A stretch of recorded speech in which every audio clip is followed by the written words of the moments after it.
बी ए भाग एक सूक्ष्म अर्थशास्त्र हे आपल्या पुस्तकाचं नाव आहे. त्यामध्ये पहिलं युनिट आहे. या पहिल्या युनिटमधलं तिसरं चॅप्टर जे सूक्ष्म अर्थशास्त्र व स्थूल अर्थशास्त्र असं आहे. त्यातलं सूक्ष्म अर्थशास्त्र या अगोदरच्या लेक्चरला आपण पाहिलेलं आहे. आता आपल्याला स्थूल अर्थशास्त्र शिकायचं आहे, की जो या पहिल्या युनिटमधला शेवटचा पॉईंट आहे. स्थूल अर्थशास्त्र, ज्याला इंग्लिशमध्ये मॅक्रो इकॉनॉमी म्हणतात. स्थूल अर्थशास्त्र प्रोफेसर बोल्डिंग यांनी यावर व्याख्या केलेली आहे. प्रोफेसर बोल्डिंग यांची काय व्याख्या आहे?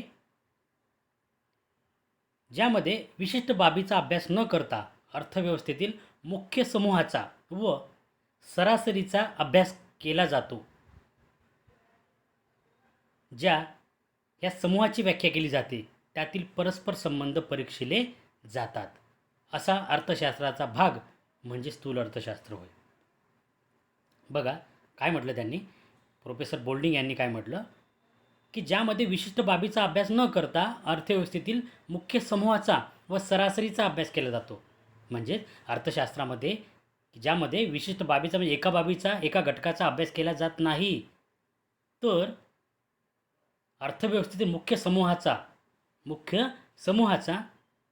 व सरासरीचा अभ्यास केला जातो. म्हणजे सगळ्यांचा एकत्रितरित्या अभ्यास केला जातो किंवा एका मुख्य समूहाचा अभ्यास केला जातो,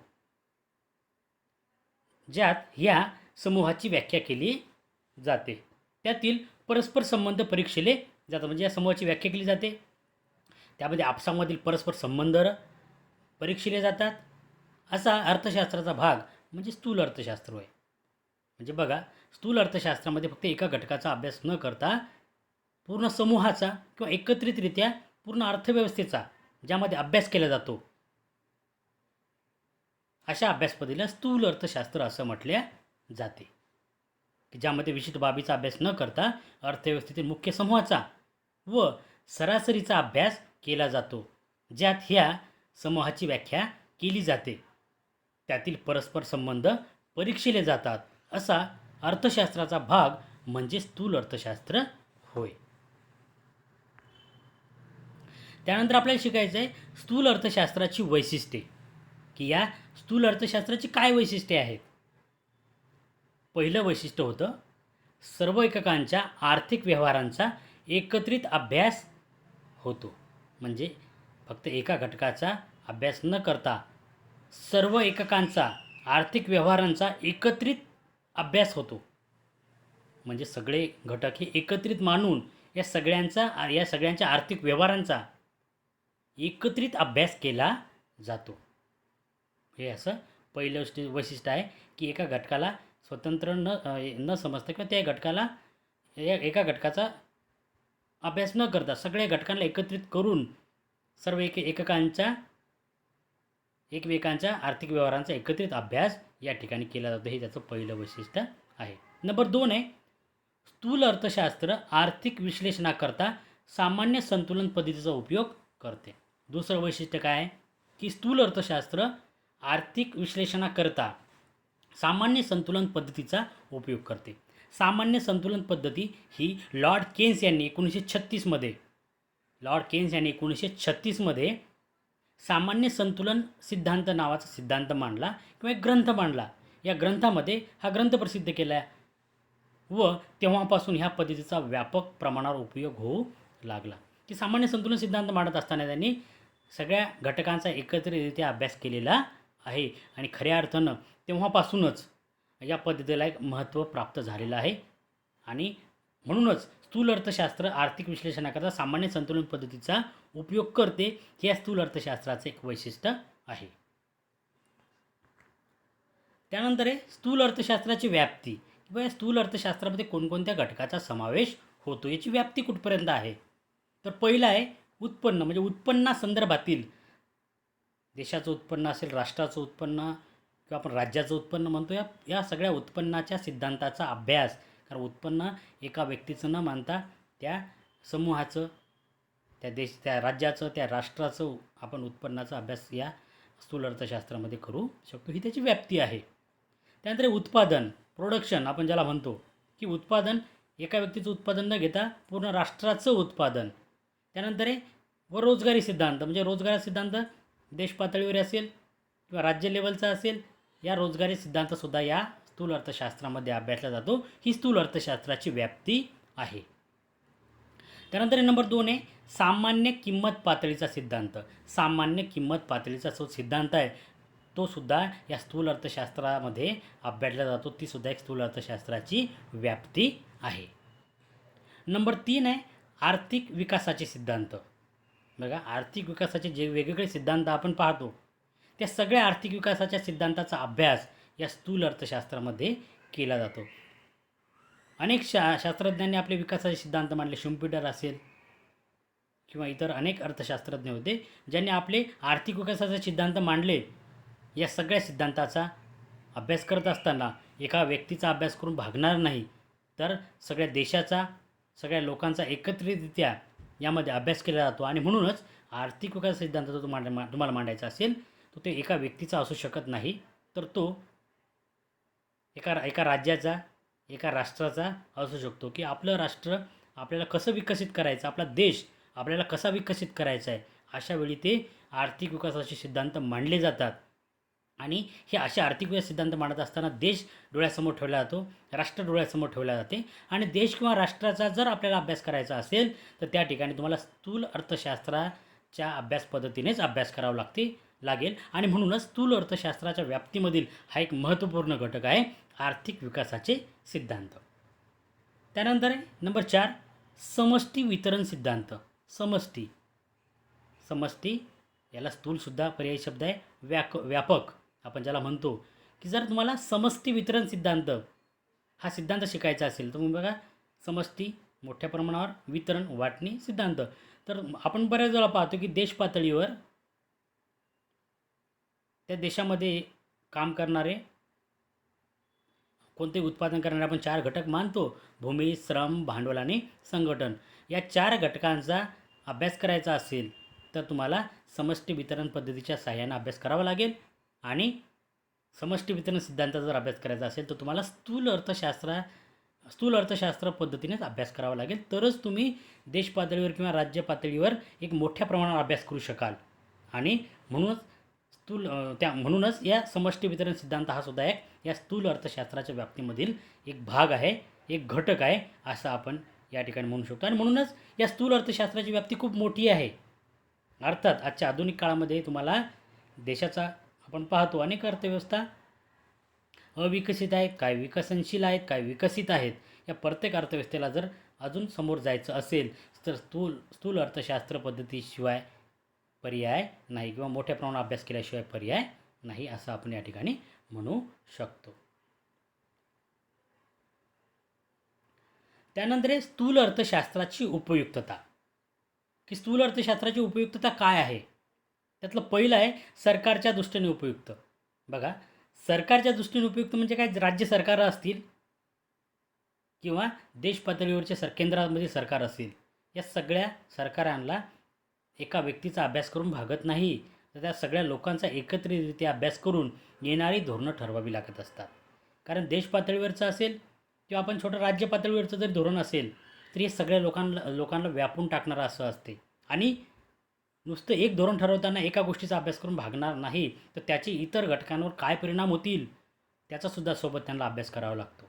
आणि इतर घटकां, कारण आपण पाहतो अर्थव्यवस्थेचा जर आपण अभ्यास करत असेल तर अर्थव्यवस्था काही एका घटकापासून तयार होत नाही, तर अर्थव्यवस्थेमधील जे वेगवेगळे घटक आहेत या वेगवेगळ्या घटकांचा आपापसामध्ये परस्पर संबंध येत असतो, एकमेकावर त्यांचा प्रभाव पडत असतो.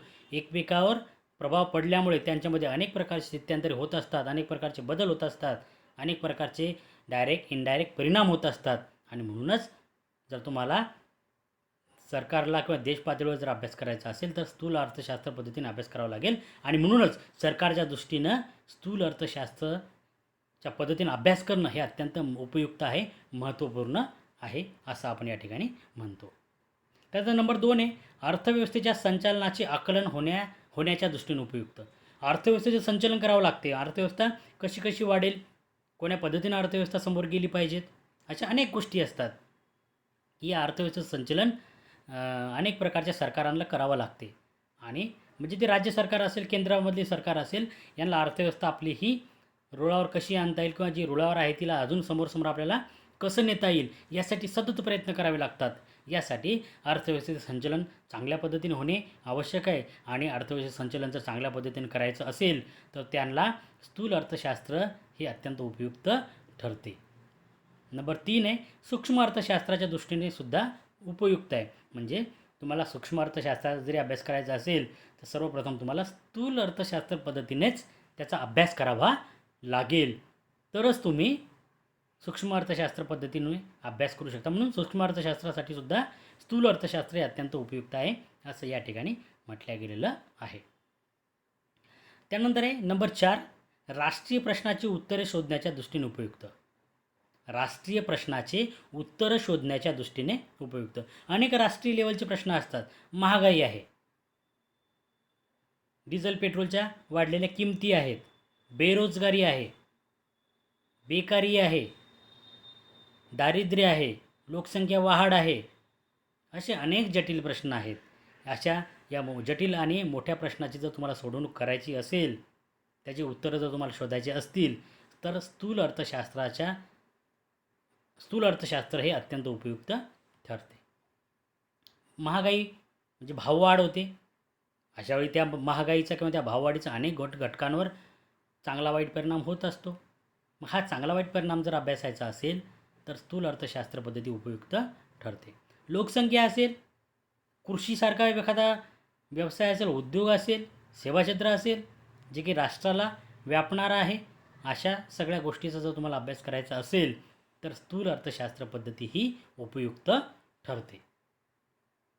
त्यानंतर नंबर 5 अवास्तविक गृहीतके नाहीत.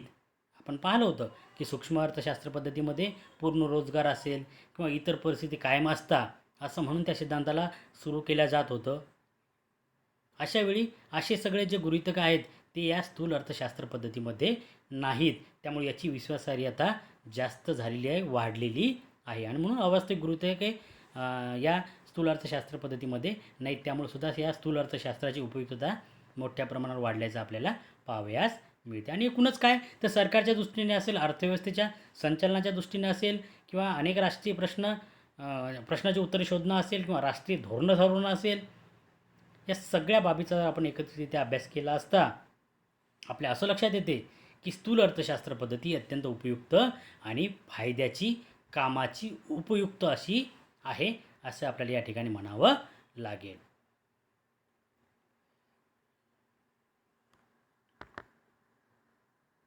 त्यानंतर आहे स्थूल अर्थशास्त्राच्या मर्यादा किंवा दोष, की या स्थूल अर्थशास्त्राच्या काय मर्यादा आहेत किंवा काय दोष आहेत. पहिलं आहे समूहाच्या रचनेकडे दुर्लक्ष. बघा, समूहाच्या रचनेकडे दुर्लक्ष. आपण जेव्हा असं म्हणतो की बाजारातून फळं आणलीत तर त्या फळांमध्ये अनेक प्रकारची फळं असतात. काही सेब आहेत, काही केळी आहेत, काही संत्रा आहेत, काही मोसंबी आहेत, अशी अनेक फळं आहेत. पण कॉमनली आपण त्याला फळं म्हणतो. पण या समूहाच्या रचनेकडे यांनी दुर्लक्ष केलेले आहेत. किंवा आपण महागाई, बेरोजगारी अशा प्रश्नाचा जेव्हा आपण अभ्यास करतो अशावेळी किंवा एखादं धोरण आखत असतो अशावेळी समाजामध्ये काही व्यक्ती हे गरीब आहेत, काही व्यक्ती हे श्रीमंत आहेत, काही व्यक्ती हे मध्यमवर्गीय आहेत, काही व्यक्ती उद्योजक आहेत, उत्पादक आहेत, तर काही उपभोक्ते आहेत. असे अनेक घटक या समाजामध्ये राहत असतात. पण या समाजातील अशा अनेक घटकाचा विचार स्थूल अर्थशास्त्र करत नाही, सगळ्यांना एक मानून ते अभ्यास करते. हा याची एक पहिला दोष आहे किंवा मर्यादा आहे असं आपण या ठिकाणी म्हणू शकतो. त्यानंतर आहे समूहातील एककाचे विजातीय स्वरूप. समूहातील एककाचे विजातीय स्वरूप. जसं मी तुम्हाला फळाचं उदाहरण दिलं की फळं आपण म्हणताना फळं म्हणतो, पण याच्यामध्ये विजातीय स्वरूप आहे. जसं की त्या फळांमध्ये काही संत्रे आहेत, काही मोसंबी आहेत, काही केळे आहेत, पण कॉमनली आपण त्याला फळं म्हणत असतो. म्हणून या समूहातील एककाच्या विजातीय स्वरूपाकडे या स्थूल अर्थशास्त्राने दुर्लक्ष केलेलं आहे. ही याची एक मर्यादा किंवा दोष सांगितल्या जातो. त्यानंतर नंबर 3 सामूहिक प्रवृत्तीचा सर्वत्र सारखाच प्रभाव पडत नाही. सामूहिक प्रवृत्तीचा सर्वत्र सारखाच प्रभाव पडत नाही. आपण बऱ्याच वेळा म्हणतो की महागाई आली. महागाई जेव्हा येते तेव्हा उपभोक्त्याच्या दृष्टीने जर विचार केला तर महागाई ही उपभोक्त्याच्या दृष्टीने वाईट आहे. म्हणजे त्याला वस्तू या पूर्वीपेक्षा आता महाग वाटायला लागतात. आता त्याला त्याचं जे उत्पन्न आहे ते त्याला पुरत नाही, त्याला ते तुटपुंजं वाटायला लागलं, कारण वस्तूच्या किमती वाढल्यात. अशा वेळी त्याला आपल्या गरजा कमी करून आपली ॲडजस्टमेंट करावं लागते, आपल्या आर्थिक प्रश्न सोडवावा लागतो. म्हणजेच काय, उपभोक्त्याच्या दृष्टीने महागाई ही एक वाईट परिणाम घडून आणते किंवा त्याच्या जीवनमानावर त्याचे वाईट परिणाम होतात, विपरीत परिणाम होतात. पण दुसऱ्या अँगलनं आपण जर उत्पादकाच्या दृष्टीनं पाहिलं तर उत्पादकाच्या वस्तूंमध्ये उत्पादकाच्या वस्तूच्या किमतीमध्ये वाढ झालेली आहे. आणि अशावेळी उत्पादकाच्या वस्तूच्या किमतीमध्ये वाढ झाल्यामुळं त्याच्या दृष्टीने तो फायदा आहे. म्हणजे महागाई एकाच वेळेस उपभोक्त्यासाठी नुकसानकारक तर उत्पादकासाठी फायद्याचं ठरत असते. म्हणजे सामूहिक प्रवृत्तीचा सर्वत्र सारखाच प्रभाव पडत नाही. काही गोष्टीवर त्याचा विपरीत परिणाम होतो, काही गोष्टीवर त्याचा चांगला परिणाम होतो. ही सुद्धा एक या स्थूल अर्थशास्त्राची मर्यादा किंवा दोष सांगितल्या जातो. त्यानंतर आहे सूक्ष्म व स्थूल अर्थशास्त्र विश्लेषण पद्धतीची तुलना. बघा, अगोदरच्या लेक्चरला आपण सूक्ष्म अर्थशास्त्र शिकलो होतं, या लेक्चरमध्ये आपण स्थूल अर्थशास्त्र शिकत आहोत. पण सूक्ष्म अर्थशास्त्र व स्थूल अर्थशास्त्र या दोन विश्लेषणामधील तुलना ती आपल्याला शिकायची आहे. पहिलं आहे सूक्ष्म अर्थशास्त्रात विशिष्ट एककाचा तर स्थूल अर्थशास्त्रात समूहाचा व सरासरीचा अभ्यास असतो. आपण पाहिलं सुरुवातीला की सूक्ष्म अर्थशास्त्रामध्ये फक्त एका एककाचाच अभ्यास केला जातो, एकाच एककाचा अभ्यास केला जातो. पण स्थूल अर्थशास्त्रामध्ये मात्र एका एककाचा अभ्यास न करता त्या समूहाचा किंवा त्याच्या सरासरीचा एकत्रितरित्या अभ्यास केला जातो. हा पहिला फरक या दोघांमधला आहे. दुसरा आहे सूक्ष्म अर्थशास्त्र सीमांत विश्लेषणावर आधारलेला आहे, तर स्थूल अर्थशास्त्रात सीमांत विश्लेषणाचा विचार नाही. बघा, सूक्ष्म अर्थशास्त्रात सीमांत विश्लेषण विचारात घेतलेलं आहे, पण स्थूल अर्थशास्त्रात मात्र सीमांत विश्लेषण विचारात घेतलं नाही. याची दुसऱ्या दोघांमधला फरक आपल्याला पाहावयास मिळतो. नंबर 3 आहे सूक्ष्म विश्लेषण पद्धतीने संपूर्ण अर्थव्यवस्थेचे आकलन होत नाही. बघा, सूक्ष्म अर्थशास्त्र फक्त एकाच घटकाचा अभ्यास करत असल्यामुळे त्यामुळे संपूर्ण अर्थव्यवस्थेची कल्पना येऊ शकत नाही. पण स्थूल अर्थशास्त्रामध्ये किंवा स्थूल विश्लेषण पद्धतीमध्ये संपूर्ण अर्थव्यवस्थेची कल्पना येते, कारण हे सगळ्या समूहाचा, संपूर्ण अर्थव्यवस्थेचा एकाच वेळी अभ्यास करत असते. आणि म्हणूनच सरकारच्या दृष्टीने सूक्ष्म अर्थशास्त्रापेक्षा स्थूल अर्थशास्त्र हे अत्यंत महत्त्वाचं ठरते, कारण सरकारला मोठमोठे देशव्यापी धोरणं ठरवावे लागतात. आणि हे देशव्यापी जर धोरणं ठरवायचे असतील तर सरकारला स्थूल अर्थशास्त्र पद्धती उपयुक्त ठरते. आणि म्हणूनच या दोघांमधला एक महत्त्वपूर्ण फरक आहे की स्थूल विश्लेषण पद्धतीने संपूर्ण अर्थव्यवस्थेचे आकलन होत नाही, तर स्थूल विश्लेषण पद्धतीने मात्र संपूर्ण अर्थव्यवस्थेचे आकलन होते. आणि सरकारच्या दृष्टीने सूक्ष्म विश्लेषण पद्धतीपेक्षा, कारण त्या ठिकाणी संपूर्ण अर्थव्यवस्थेचे आकलन होत नाही सूक्ष्म अर्थशास्त्र पद्धतीमध्ये, तर स्थूल अर्थशास्त्र पद्धतीमध्ये मात्र संपूर्ण अर्थव्यवस्थेचे आकलन होत असल्यामुळे सरकारच्या दृष्टीने सूक्ष्म विश्लेषण पद्धतीपेक्षा स्थूल विश्लेषण पद्धती अत्यंत उपयुक्त ठरते. नंबर 4 आहे सूक्ष्म विश्लेषण व्यक्तिनिष्ठ स्वरूपाचे असते, परंतु स्थूल विश्लेषणात तसे नसते. बघा, सूक्ष्म विश्लेषण पद्धतीमध्ये व्यक्तिनिष्ठ म्हणजे एका व्यक्तीचा ते सखोल अभ्यास करते, चहूबाजूने एका व्यक्तीचा अभ्यास करते.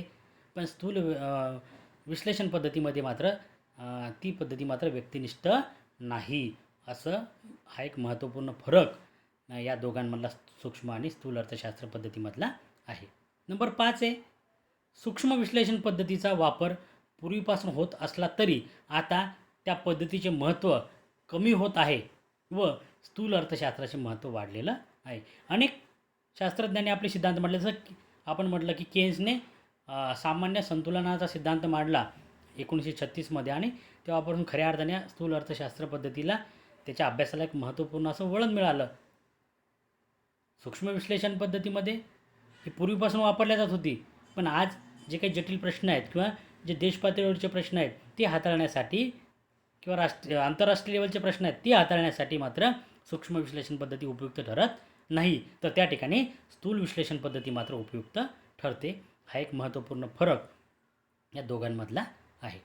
त्यानंतर जो नंबर 6, देशाची आर्थिक धोरणं ठरवण्याकरता सूक्ष्म अर्थशास्त्र उपयुक्त ठरत नाही, तर स्थूल अर्थशास्त्र मात्र उपयुक्त ठरते. देश पातळीवरची काही धोरणं ठरवायची आहेत, महागाई संदर्भातलं आहे, रोजगारी संदर्भातलं धोरण ठरवायचं आहे किंवा लोकसंख्येसंदर्भातलं धोरण ठरवायचं आहे.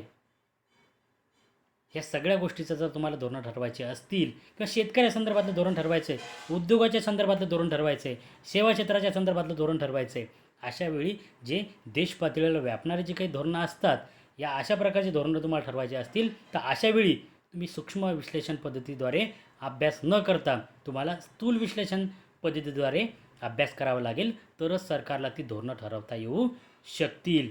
कारण सूक्ष्म विश्लेषण पद्धती ही फक्त एका घटकाचा अभ्यास करते, तर स्थूल विश्लेषण पद्धती ही सगळ्या समूहाचा एकत्रितरित्या अभ्यास करते. त्यानंतर आहे नंबर 7, सूक्ष्म अर्थशास्त्राची उपयुक्तता मर्यादित आहे, तर त्या मानाने स्थूल अर्थशास्त्राची उपयुक्तता ही कशी आहे, जास्त आहे. बघा, सूक्ष्म अर्थशास्त्राची उपयुक्तता मर्यादित आहे, कारण सरकारच्या दृष्टीने आपण पाहिलं, राज्य सरकार असतील, केंद्रातील सरकारी असतील किंवा राष्ट्रीय लेवलचे प्रश्न असतील, आंतरराष्ट्रीय लेवलचे प्रश्न असतील, या प्रश्नाची सोडवणूक जर तुम्हाला करायची असेल, तर सूक्ष्म विश्लेषण पद्धतीने अभ्यास करून भागणार नाही. तर त्या ठिकाणी तुम्हाला स्थूल अर्थशास्त्र पद्धतीने अभ्यास करावा लागेल, तरच तुम्हाला ह्या असे जटिल प्रश्न आहेत किंवा राज्य पातळीवरचे, देश पातळीवरचे किंवा आंतरराष्ट्रीय लेवलचे प्रश्न तुम्हाला सोडवता येऊ शकतील. एकूणच काय, तर सूक्ष्म व स्थूल अर्थशास्त्र विश्लेषण पद्धतीची आपण तुलना केली, त्या अगोदर आपण या सगळ्या सूक्ष्म अर्थशास्त्र असेल, स्थूल अर्थशास्त्र असेल, हे सविस्तररित्या अभ्यासलं. यामधून एकच लक्षात येते की सूक्ष्म अर्थशास्त्रापेक्षा स्थूल अर्थशास्त्राची उपयुक्तता जरी जास्त असली तरीसुद्धा सूक्ष्म अर्थशास्त्र पुरातन काळापासून त्याचा अभ्यास केला जात आहे. आणि अर्थात एका व्यक्तीचा जर तुम्हाला बारकाव्यानं अभ्यास करायचा असेल, एका घटकाचा जर तुम्हाला अभ्यास करायचा असेल, तर त्या ठिकाणी तुम्हाला सूक्ष्म विश्लेषण पद्धती अभ्यास करावा लागेल. आणि ज्या ठिकाणी तुम्हाला समूहाचा अभ्यास करायचा आहे किंवा एककाचा एकत्रित अभ्यास करायचा आहे, सरासरीचा अभ्यास करायचा आहे, अशा वेळी तुम्हाला स्थूल अर्थशास्त्र पद्धती ही उपयुक्त ठरते. दोन्हीही पद्धती अत्यंत आपापल्या ठिकाणी महत्त्वाच्या आहेत, कारण कोणत्या पद्धतीचा अभ्यास करायचा आहे त्यावरच या दोन पद्धतीची, म्हणजे सूक्ष्म अर्थशास्त्र पद्धतीने करायचं आहे की स्थूल अर्थशास्त्र पद्धतीने करायचं आहे, किंवा तुम्हाला एका घटकाचा अभ्यास करायचा आहे की संपूर्ण घटकाचा एकत्रितरित्या अभ्यास करायचा आहे, तुम्हाला कोणत्या पद्धतीचा अभ्यास करायचा आहे त्यानुसारच तुम्हाला सूक्ष्म अर्थशास्त्र किंवा स्थूल अर्थशास्त्र यापैकी कोणतं वापरायचं हे ठरणार आहे. कारण एका एककाचा अभ्यास करायचा असेल तर तुम्ही सूक्ष्म अर्थशास्त्र पद्धतीने अभ्यास करा, आणि तुम्हाला समूहाचा अभ्यास करायचा आहे किंवा समूहाच्या सरासरीचा अभ्यास करायचा आहे, तर अशा वेळी तुम्ही स्थूल अर्थशास्त्र विश्लेषण पद्धतीने अभ्यास करणं गरजेचं आहे. आणि म्हणूनच दोन्हीही अभ्यास पद्धती अत्यंत उपयुक्त अशा आहेत. त्याचा वापर तुम्हाला कोण्या ठिकाणी करायचा आहे त्यानुसारच त्याचं महत्त्व, त्याची उपयुक्तता किंवा त्याची योग्यता हे ठरणार आहे, असं आपण या ठिकाणी म्हणू शकतो. अशा प्रकारे आपलं या ठिकाणी हे पहिलं युनिट या ठिकाणी संपलेलं आहे.